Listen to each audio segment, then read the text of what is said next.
Assalamualaikum warahmatullahi wabarakatuh. Selamat datang kembali di channel Madul Project. Kali ini kita akan bahas tentang ring quotient. Jadi apa tuh ring quotient? Nah, jadi kalau kita misalkan kita diberikan R-nya satu ring dan I ini ideal dari R, kemudian kita bisa bentuk koset kiri dan koset kanan dari ring R ya, dari ring R itu ya, I ya. Jadi kita punya ini A tambah I yang isinya adalah X tambah A, di mana X nya elemen di I ya, ini disebut sebagai koset kanan ya, sama dengan pembentukan koset kanan dan koset kiri di grup ya. Jadi kalau kita punya A tambah I, kita punya A tambah X ya, ini itu himpunan yang isinya adalah ini ya, ini merupakan koset kiri ya. Nah, sebagai contoh kita punya, katakan set ini kan ring ya, kemudian dua set ini ideal dari set. Kita misalkan A nya elemen Z, A elemen Z ini A tambah 2 set ini isinya adalah X tambah A ya, dimana X nya elemen di 2 set. Kemudian A tambah 2 set ini untuk koset, jadi koset kanan dan koset kiri itu kita lihat dari aksi dari A nya ya. Ini kalau aksi dari A nya ini kan sebelah kanan ya, berarti kita katakan koset kanan. Ini aksinya dia sebelah kiri, kita namakan dia koset kiri. Nah, kalau misalkan kita punya dua set tambah A di sini, dia kan aksinya sebelah kanan, jadi ini semuanya koset kanan ya. Koset kanannya itu adalah X tambah A, kemudian ini adalah koset kirinya. Jadi kemudian himpunan dari semua koset kanan dari ini ya, dua set ini ya, itu adalah ini PR ya. PR ini right ya, P cantik ini. P ini isinya adalah koleksi ya, koleksi dari koset kanan ya. Nah, perhatikan bahwa si dua set ini isinya adalah ini kan, semua kelipatan 2 ya. Nah, kalau misalkan kita ambil A nya sama dengan 1, A-nya sama dengan 1, kita punya 1 tambah set, berarti 1 ini ditambah semua unsur di set, di 2 set. Unsur di 2 set adalah ini. Kalau kita tambahkan di sini, katakanlah min 4 ya, min 4 tambah 1 kan minus 3, kemudian minus 2 ditambah 1 minus 1, minus 2 tambah 1 minus 1, 0 tambah 1 1, 2 tambah 1 3, 5 dan seterusnya. Jadi 2 set tambah 1 itu isi himpunannya adalah ini ya. Nah, kemudian Anda bisa coba ya, Anda bisa coba untuk A sama dengan 2. Kalau A sama dengan 2 Anda dapat ini ya. Nah, untuk A sama dengan 2 ternyata dia kembali ke 2 set ya.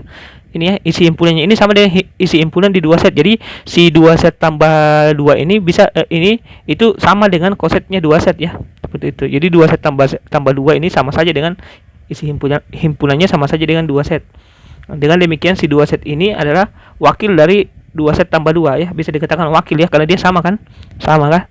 Jadi Anda bisa coba untuk A nya 3, dia akan kembali lagi ke sini. Coba kalau A nya 3 minus 4 tambah 3 itu minus 1 kan? Sama dengan minus 1 ya, minus 2 tambah 3 plus 1 ya, jadi itu sama saja dengan 2 set tambah 1. Jadi 2 set tambah A, 2 set tambah 1 itu sama saja dengan 2 set tambah 3, 2 set tambah 5 ya, yang ganjil yang ganjil ya. Kalau 2 set tambah 2 sama saja dengan 2 set, dan 2 set tambah 4, 2 set tambah 6 dan seterusnya. Jadi sebenarnya isi dari koleksi koset kanan di ini ya, di ini ya, itu adalah isinya adalah ini saja, 2 saja ya. 2 set dengan 2 set tambah 1. Serupa dengan itu Anda bisa periksa juga untuk koset kirinya ya. Isinya hanya ini ya. 2 set dengan 1 tambah 2 set. Nah, di sini yang menarik, kita fokus ke 2 set tadi ya. Nah, 2 set ini kan bisa dipandang sebagai ini ya, 2 set ini kan sebenarnya bermakna apa? Ini kan kalau 2 set itu kan artinya bilangan bulat yang habis dibagi oleh 2 kan isinya ya. Kalau 2 set tambah 1 itu kan sebenarnya bilangan bulat yang bersisa 1 ketika dibagi oleh 2 ya, seperti itu. Bisa dipandang seperti itu. Nah, kalau kita punya ini 2 set dengan 2 set, kalau kita jumlahkan ini kan bisa dikatakan sebagai himpunan bilangan genap ya. Kemudian si 2 set tambah 1 ini dia isinya adalah bilangan-bilangan ganjil ya. Nah, kemudian bilangan genap ditambah bilangan genap itu genap ya, maka 2 set lagi ya. Genap tambah ganjil ya ganjil ya, dan seterusnya. Nah, di sini koleksi VR ini koleksi yang tadi ini, koset kanan tadi dengan operasi penjumlahan ternyata dia membentuk grup Abel ya, faktanya ya. Kemudian kalau kita ambil perkaliannya, dia membentuk semi grup. Kemudian dia juga bersifat distributif. Dengan demikian koleksi yang VR tadi ini dengan operasi jumlah dan kali, dia ternyata membentuk gelanggang ya, atau ring ya. Seperti itu ya. Nah, jadi kalau misalkan kita punya secara umum kalau kita punya R-nya ring dan I-nya ideal, kita bisa membentuk suatu ring baru ya, yang namanya ring quotient ya, ring quotient. Ring quotient yang definisi umumnya seperti ini ya. Misalkan R-nya suatu ring, I-nya ideal dari R. Nah, R per I ini isinya katakanlah X bar ya. Ini A tambah I. Jadi ini Anda bisa pakai koset kiri atau koset kanan ya. Kadang-kadang di buku itu dia pakai koset kiri, koset kanan sama saja. Kadang-kadang Anda tuh seperti ini, X bar di mana I tambah A ya, di mana A-nya elemen R ya, sama saja kalau Anda mau pakai kiri koset kanan atau koset kiri ya. Saya pakai koset kiri saja ya. Oke. Nah, jadi dengan definisi pengaitan penyebelahnya seperti ini ya, ini pengaitan penyebelahnya. Ingat bahwa kita punya kita mau definisikan operasinya di R per I ini kan, seperti itu. Kan begini, kalau kita punya R-nya ring dan I-nya ideal, kita bisa bentuk suatu ring baru ya, yang namanya ring quotient yang isinya adalah R per I. Nah, isinya adalah R per I ini di sini berarti secara alamiah kita mau tahu bahwa kira-kira operasi apa yang berlaku di R per I ini kan. Nah, operasi penyebelahnya seperti apa dan operasi perkaliannya itu seperti apa. Jadi kita mau definisikan operasinya ya. Nah, untuk definisi operasi penyebelahnya seperti ini ya. Jadi A tambah I dengan B tambah I itu ini ya, ke A tambah B tambah I ya. Secara alamiah seperti ini kan. Kalau kita punya unsur katakan kalau kita punya unsur katakan ini kan R per I itu isinya adalah apa? X bar ya, mana A tambah I dengan A-nya elemen R. Nah, secara alamiah kalau kita punya unsur di sini katakan X1 bar ya dengan X2 bar ya. Berarti X1 bar ini berarti berbentuk X1 bar itu sama dengan A1 tambah I kan, untuk suatu A1 elemen R, kemudian ini berbentuk A2 tambah I ya. Nah, sekarang kalau secara alamiah kalau kita punya definisi penyebelahnya, kira-kira bagaimana mendefinisikannya ya? Misalkan kita punya A1 tambah I dengan A2 tambah I ya, secara alamiah saja ya. Bagaimana kira-kira? Nah, yang paling masuk akal adalah ini kan, ini dengan ini, berarti yang paling masuk akal definisi penyebelahnya seperti ini. Seperti ini kan. Kalau perkaliannya kan yang paling masuk akal begini kan, X1 bar, X2 bar itu sama dengan apa? A1 tambah I dengan dikalikan dengan A2 tambah I kan. Nah, yang paling masuk akal definisinya ya ini kan, ini dengan ini, jadi A1 A2 tambah I ya ini. Tapi kita harus ini dulu ya, kan operasi itu kan merupakan suatu fungsi ya. Kita mau buktikan bahwa si operasinya ini well defined ya, atau dia terdefinisi dengan baik ya, seperti itu. Jadi ya ini secara alamiahnya jumlahnya seperti ini ya, tebakannya kan seperti ini. Nah, sekarang ya ini kan definisinya penjumlahan dan perkalian. Nah, akan kita buktikan bahwa pengaitan ini well defined ya. Kita membuktikan bahwa fungsinya ini adalah fungsi yang well defined ya. Nah, bukan fungsi ya, pengaitannya adalah pengaitan yang well defined ya, seperti itu, atau dia merupakan suatu fungsi ya. Jadi operasi itu fungsi. Nah, kemudian kita ambil, katakan caranya adalah kita ambil ini X1 A1 tambah I dan Y1 B1 tambah I. X2 barnya adalah ini, Y2 bar. Nah, dengan ini diketahui ini. Nah, ini diketahui artinya ini kan, gitu ya. Kalau X1 bar sama dengan X2 bar, pada X1 barnya ini berarti ini itu sama dengan ini kan. Nah, kemudian Y1 bar sama dengan ini. Nah, akan dibuktikan bahwa penjumlahannya itu terdefinisi. Cara melihatnya adalah ini. Kita mau tunjukkan bahwa ini itu sama ya, ini sama dengan ini dan perkaliannya ini sama ini benar. Kalau kita berhasil tunjukkan dua ini, berarti kita katakan bahwa operasi yang kita definisikan yang ini itu well defined ya, artinya dia terdefinisikan baik ya, dan itu merupakan satu fungsi ya, seperti itu. Kalau fungsi dia jadinya dia operasi kan, operasinya yang ini kan, operasi yang didefinisikan seperti ini ya. Jadi sasaran kita adalah kita cukup tunjukkan yang ini saja, yang kotak ini yang saya garis ya. Oke. Lanjut yang ini ya. Jadi lanjutannya tadi itu yang ini ya, yang yang ini lanjut di sini. Nah, ingat di bagian grup ya, pembentukan koset ya, jika I-nya ideal dari R ya. Nah, kalau dia ring itu kan dia pasti dia grup ya dengan operasi penyembelahan. Nah, penyembelahan kan. Nah, dengan operasi penyembelahannya itu berarti dia membentuk grup. Ya, ingat pembentukan koset di grup itu seperti ini. Ya, kalau kita punya A tambah I sama dengan B tambah I, ini jika dan hanya jika A kurang B elemen I. Berarti kalau kita mau tunjukkan ini, ya, ini sama dengan ini, kita cukup buktikan bahwa selisihnya elemen I, ya. Berarti kita cukup tunjukkan bahwa apa? Bahwa si A1 tambah B1 dikurang apa? A2 tambah B2 ini harus elemen I, ya. Itu saja ya. Ya. Kalau ini terjadi maka ini terjadi, selesai kan. Nah sekarang diketahui ini ya, ini terjadi ketika ini, jadi ini karena ini akibatnya ini terjadi. Oke. Nah karena ini berdasarkan catatan tadi, ini teorema ya, ini terjadi ya, seperti itu. Nah ya sasaran kita cukup tunjukkan ini elemen I. Jadi ya, berangkat dari sini kita dapat ini. Nah karena ini A1 kurang A2 dia elemen di R ya, sementara R nya itu adalah ring. Maaf, ini ya A1, maaf saya ulang ya. Ya kita punya ini ya, dari sini saya ulang ya, ini ya. Nah ini berubah menjadi seperti ini. Nah padahal si A1 A2 itu elemen di I, ini kan yang saya lingkar ya, ini elemen I. Nah kemudian B1 B2 juga elemen I, padahal dia ideal itu berarti dia terhadap operasi penjumlahan dia tertutup kan, berarti ini elemen I. Karena ini sama dengan ini, akibatnya ini elemen I ya, karena ini elemen I berakibat ini ya, berdasarkan catatan yang ini kan, yang ini ya, yang saya kasih centang ya, itu ya. Jadi ini terjadi, berarti dengan operasi penjumlahannya dia well defined. Nah sekarang coba Anda buktikan untuk operasi perkaliannya, ternyata dia juga well defined. Ini untuk topik diskusi nomor 1 ya. Oke. Ya caranya sama ya, serupa ya tekniknya ya. Anda cukup buktikan bahwa ini A1B1 dikurang A2B2. Jadi Anda cukup tunjukkan, kalau kita mau tunjukkan yang ini yang saya centang, berarti yang saya garis bawahi, Anda cukup tunjukkan bahwa apa? A1B1 dikurang A2B2 itu elemen I. Ya, itu saja yang Anda harus tunjukkan ya, berangkat dari ini yang diketahui ya.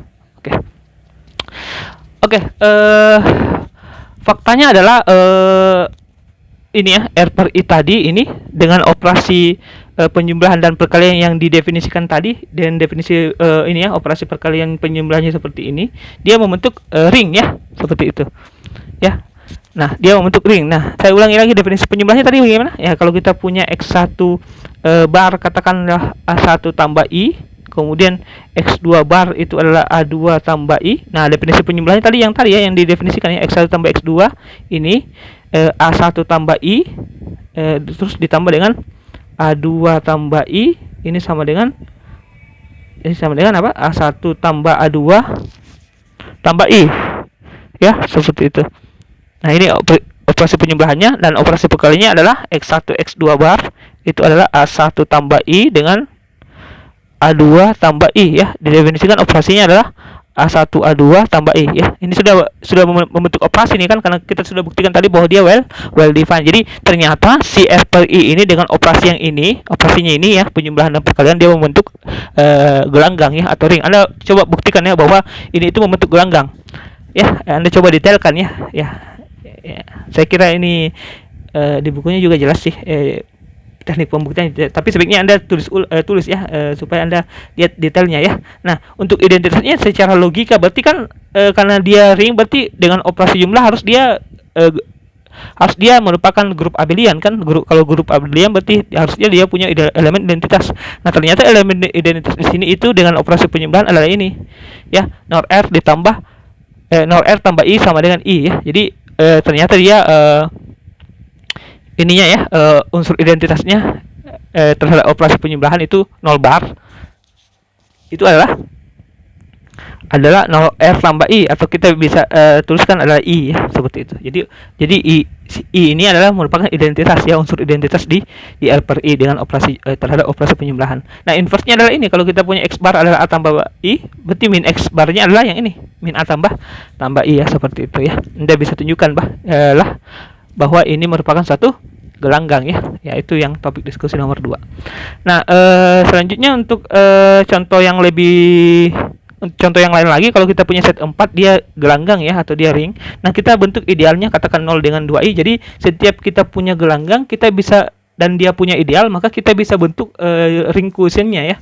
Jadi kalau kita punya set 4 ini dia ring, dan i-nya ini ideal dari set 4, maka 0 tambah i ini isinya adalah 0 dengan 2 bar ya. Nah isinya adalah i saja ya, tahu ya, karena ini kan 0 itu kan isinya A tambah I ini kan sebenarnya isinya adalah apa? Isinya adalah X tambah A, maaf, bukan X tambah A ya, A tambah X ya. Isinya adalah apa? A tambah X dengan apa? Dengan si X-nya elemen I ya, X-nya elemen I, A-nya elemen di R ya, elemen di R. Nah sekarang coba kalau 0 dengan I, 0 tambah 0 ya 0 gitu kan, 0 tambah 2 ya 2. Nah ternyata isinya ini adalah I Jadi 0 tambah I adalah I ya. Seperti itu. Nah, sekarang 1 tambah I.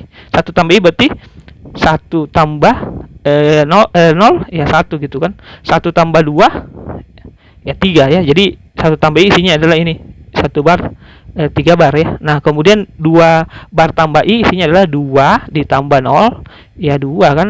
2 ditambah 2 karena 4 dia mau di modulo 4 0 ya. Jadi 2,0 dengan 0,2 ya himpunannya sama saja kan. Ya, jadi itu sama dengan I ya. Gitu ya. Jadi 2 tambah I ini itu bisa diwakili oleh I ya. Kosetnya itu diwakili oleh I ya. Jadi karena dia sama kan, 2 tambah I itu unsurnya sama dengan I gini kan. Nah, 3 tambah I itu sama saja dengan 1 tambah I ya. Seperti itu. Dengan demikian untuk set 4 per ini isinya cuma 2, isinya adalah I dengan 1 tambah I ya. Nah, cara pembentukan koset ini sebaiknya Anda ambil yang minimal ya. Kalau misalkan kita punya gini ya, 0 ini kan 1 tambah I. 1 tambah I itu kan sama saja dengan 3 tambah I ya, seperti ini ya. Nah, kita ambil yang sebagai wakil itu yang biasanya yang minimum ya. Jadi kita ambil yang ini 1 tambah I ya. Ini 1 tambah I ya untuk dituliskan di set 4 per I ya. Kita ambil yang minimumnya. Ini kan minimum ya. Yang maksud saya minimum bukan minimum yang seperti yang sehari-hari ya, tapi maksudnya ini kan 1 tambah I, di sini 3 tambah I. Ambil yang terkecil, yang kecil lah. Ini 1 tambah I. Jadi karena si 1 tambah I ini maaf, di si 3 tambah I ini bisa diwakili oleh 1 tambah I. Jadi isinya adalah ini ya. Jadi set 4 per I itu isinya ini ya. Itu ya isinya ya. Nah, set 4 per I ini dia membentuk ring ya, dengan operasi penjumlahan dan perkaliannya yang seperti ini. Ya, dia membentuk ring, namanya ring quotient ya. Jadi set 4 dipotong I ya, isinya adalah ini. Ya, dimana I-nya adalah 02, isinya cuma 1 dengan 1 tambah I. Maaf, bukan 1 I ya, I dengan 1 bar tambah I. Ya, isinya set 4 per I ini. Baik, sekarang Anda coba tentukan isi dari set per 4 set ya. Dan ini juga 2 set dengan 6 set ya. Anda coba tentukan apa unsur-unsurnya ya. Isi unsur-unsur di sini itu apa. Ya, oke, seperti itu. Ini untuk topik diskusi nomor 3. Nah, selanjutnya kita masuk kalau kita punya I ideal dan R-nya itu R-nya ring ya. Maka jika R-nya komutatif ternyata dia ring quotient-nya juga komutatif ya. Kalau R-nya memiliki unsur kesatuan, maka R per ini juga memiliki unsur kesatuan ya. Seperti itu. Nah, kalau bisa ditebak lah ya. Kalau misalkan kita punya unsur kesatuan, berarti secara logika ini kan 1R kan elemen di R. Kalau begitu secara alamiah, kira-kira unsur di unsur kesatuan di R per I itu apa? Ya, adalah 1 bar ya, 1 bar ya. 1 bar ya, yang mana isinya adalah kira-kira secara alamiah ya ini ya, 1R tambah I ya, seperti itu ya. Ini adalah unsur kesatuan di R per I ya. Oke, Anda bisa periksa. Nah, ini untuk topik diskusi nomor 4 ya. Oke, kita coba lihat sama-sama untuk nomor 1 ya, nomor 2 sebagai topik diskusi nomor 4. Nah, misalkan I-nya ideal dan R-nya ini ring komutatif, ambil X, Y elemen di R per I sebarang ya, tulis karena dia elemen di R per I, kita tulis X bar sebagai A tambah I, Y bar sebagai B tambah I untuk suatu AB elemen di R. Nah, sekarang perhatikan bahwa coba Anda kan kalau kita membuktikan komutatif gimana? X kali Y harus sama dengan Y kali X kan? Nah, X kali Y sama dengan ini, sama dengan ini. Nah, ini itu AB itu ini kan definisinya. Ini dari ini ke sini itu adalah definisi apa? Perkaliannya ya. Di apa? Di quotient itu ya. Nah, sekarang kalau AB ini kan sama saja dengan BA. Kenapa bisa? Karena kan R-nya ring komutatif.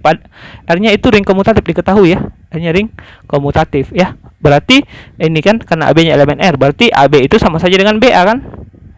AB sama dengan BA ya. Jadi ini AB sama dengan BA. Nah, kemudian ini keluar lagi pecah menjadi seperti ini dan seperti ini. Dengan demikian R per I itu komutatif ya, seperti itu. Nah, sekarang kita masuk ke ideal maksimal ya.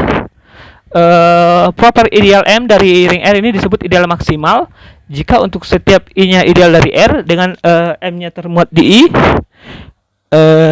Ya, M-nya termuat di I yang termuat di R ya, berakibat M sama dengan I atau M sama dengan R ya. Seperti itu. Nah, di sini itu apa artinya proper ideal ya? Ya, proper ideal itu tidak sama. Jadi si M-nya ini tidak sama dengan R ya. Itu artinya proper ya. M tidak sama dengan R. Kan R itu kan bisa dipandang sebagai ideal atas diri ideal ya. R itu kan juga ideal kan kalau kita punya R-nya ring, maka ideal yang alami itu yang bisa menjadi ideal adalah apa? Ya, adalah R dan 0 ya. R dan 0 itu adalah ideal, istilahnya ideal yang trivial ya. Ya itu ya, ideal yang trivial. Jadi proper ideal ini bukan ideal ini ya. Maksud saya proper itu artinya idealnya tidak sama dengan R. Ya. Gitu ya. Idealnya tidak sama dengan R. Oke, nah kalau kita punya set 36, nah sekarang menarik untuk kita bahas ya. Pertanyaannya adalah bagaimana cara mencari ideal maksimal dari suatu ring ya, gitu ya. Bagaimana cara mencari ideal maksimal dari suatu ring. Ya, bagaimana cara mencari ideal maksimalnya ya dari suatu ring. Nah, kalau Anda perhatikan set 36 ini ya, idealnya adalah ini ya. Dari mana ini? Sebentar dijelaskan ya. Oke. Nah, dari sini Anda perhatikan. Nah, Anda maknai dulu apa itu ideal maksimal. Ideal maksimal itu kan si M ya. Si M-nya ini adalah suatu ideal maksimal, ideal proper ya. Ideal proper M ini dari ring R itu disebut sebagai ideal maksimal. Ideal maksimal jika untuk setiap I ideal dari R ya bentar ya.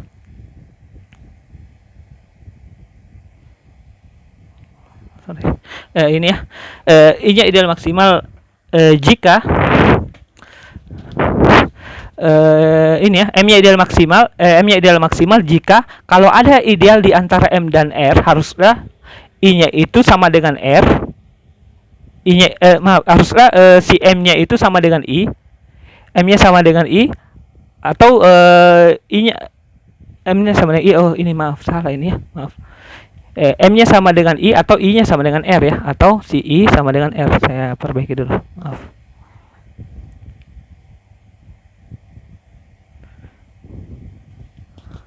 Ya, seperti itu ya. Ya, jadi saya ulangi lagi, M-nya itu dikatakan M-nya ideal maksimal jika untuk setiap I ideal dari R dengan yang seperti ini ya. I-nya termuat di M-nya termuat di I, termuat di R, maka haruslah M-nya sama dengan I atau I-nya sama dengan R. Artinya apa ya? Artinya dia tidak ada lagi ideal yang memuat dia ya, selain R. R-nya kan bisa dipandang sebagai ideal ya. Tidak ada lagi ideal yang memuat dia selain R ya. Jadi dia yang maksimal gitu ya. Nah, kalau kita punya set 36 ini, coba Anda perhatikan di sini kita punya ini kan idealnya ya. Nah, kalau Anda perhatikan ini kan 2 dengan 3 ini dia adalah merupakan ideal maksimal ya, karena tidak ada lagi ideal di antaranya, di antara 3 dan 2 ini kan dari set 36 ya, tidak ada lagi ideal. Kalau ini kan 3 kan ini kan kalau ini 9 kan masih termuat di 3 gitu kan, dan seterusnya ya. Jadi 18 termuat oleh 9 dan termuat oleh 6. Jadi 18 ini bukan ideal maksimal ya. Ini diagram lattisnya seperti itu ya. Kalau misalkan 3 ini dia kan maksimal karena dia tidak ada lagi ideal di antara 3 dan set 36 ini ya. Sehingga dia lah yang maksimal ya, seperti itu. Nah, bagaimana cara mencarinya? Ya, sebentar kita lihat. Nah, kalau kita misalkan E-nya itu ring, A-nya elemen di R, maka ingat kembali bahwa ini ya, kalau kita punya elemen R, kita punya ideal yang dibangun oleh satu unsur ya. Isinya adalah ini AR, di mana R-nya elemen di R ya. Oke.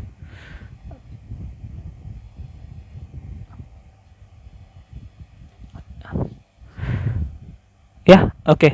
Nah, contohnya adalah gini. Carilah semua ideal maksimal dari set 4 ya. Oke, set 4 ya, sederhana dulu. Nah, kalau Anda perhatikan set 4 ini isinya adalah apa? Ini ordernya ya. Order dari set 4 adalah 4 ya. Gitu ya. Oke. Order dari set 4 adalah 4 ya. Nah, kemudian caranya adalah begini ya. Masih ingat ya teorema Lagrange ya? Ya, teorema Lagrange itu mengatakan bahwa apa? Kalau kita punya grup yang ordernya 4, maka subgrupnya itu haruslah dia ordernya adalah faktor-faktor dari 4 ya. Ya, faktor-faktor dari 4 itu adalah 1, 2 dan 4 ya. Jadi kita punya 1, 2 dan 4 itu merupakan 1, 2 dan 4 ya, itu merupakan faktor-faktor dari 4 ya. Kalau kita punya ini yang dibangun oleh 1 set 4, itu isinya dari ini kan 0, 1, 2 dan 3. Nah, sekarang kalau 2 bagaimana? Isinya tadi ini apa? 2 ini kan tadi isinya adalah apa? Maaf, saya ulang ya. A ya. A ini isinya adalah AR di mana R elemen R ya gitu ya. Nah, sekarang R-nya bagaimana? R-nya kan yang ini kan. Nah, coba dengan 2 berarti 2 kali 0 ya 0 ya. 2 kali 1 2, 2 kali 2 0 karena di set 4 ya. 2 kali 3 6, tapi dia kan di modul 4 2 kan, jadi isinya ini adalah 2 gitu kan. Nah, kemudian ini 4 isinya adalah 0 ya, seperti itu. Nah, sekarang perhatikan bahwa 0 ini kan termuat di ini kan, di 2 ini kan gitu. Dan ini juga termuat di 1 ya. Jadi ini tidak sama dengan, jadi dia proper subset ya.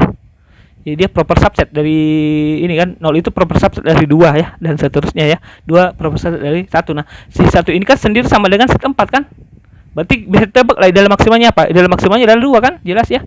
2 ya. Kenapa 2? Karena dia kan tidak ada lagi ideal antara 2 ini dan set 4 itu kan. Seperti itu. Jadi kita awalnya kita punya ini isinya ada 4. Berarti idealnya itu ordernya haruslah pembagi dari 4. Ya, pembagi dari 4 itu kan ya cuma 1, 2 dan 4 ini saja kan. Ya, berarti kita list itu order dari ini ya, anggota-anggotanya ya. Ya, seperti itu ya dibangun oleh ini. Dan seterusnya. Jadi ideal maksimal dari set 4 itu adalah 2 ya. Seperti itu. Nah, sekarang Anda coba cari semua ideal untuk topik diskusi nomor 5 adalah Anda coba cari semua ideal maksimal dari ini ya, set 8, set 10, set 12 dan buktikan bahwa ideal maksimal dari set 36 adalah 2 dan 3 ya. Ya, caranya sama ya, tekniknya ya. Oke. Nah, sekarang ada satu tambahan topik lagi ya. Di sini ada teorema sebenarnya. Di sini inti dari ideal maksimal ini ada teorema satu di sini yang penting ya, yang berhubungan dengan diri. Jadi teoremanya seperti ini ya. Jika R-nya jika R ring komutatif ya, jika R ring komutatif ya, dan I ideal dari R, ideal R dengan oke, saya perbaiki dulu ya, dengan I tidak sama dengan R, artinya dia ideal proper ya. Maka I ideal maksimal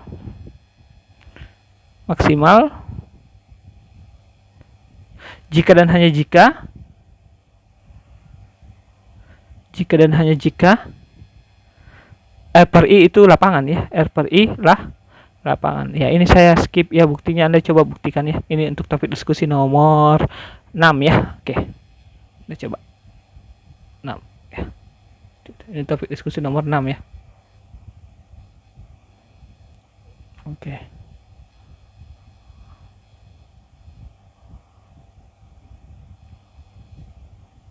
Ini topik diskusi ya nomor 6.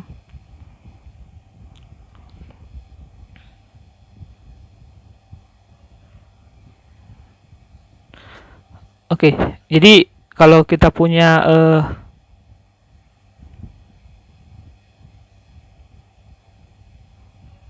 ini ya topik diskusi nomor 6. Jadi jika R-nya ring komutatif dan I-nya ideal dari R dengan I tidak sama dengan R, I tidak sama dengan R, artinya I-nya ideal proper, Anda buktikan bahwa I-nya ideal maksimal jika dan hanya jika R per I-nya lapangan. Jadi untuk jadi buktinya sketsanya ya gitu kan. Ini kan dua arah ya, jadi arah ke sana dulu ya, kiri ke kanan ya. Kiri ke kanan itu diketahui ya, I ideal maksimal.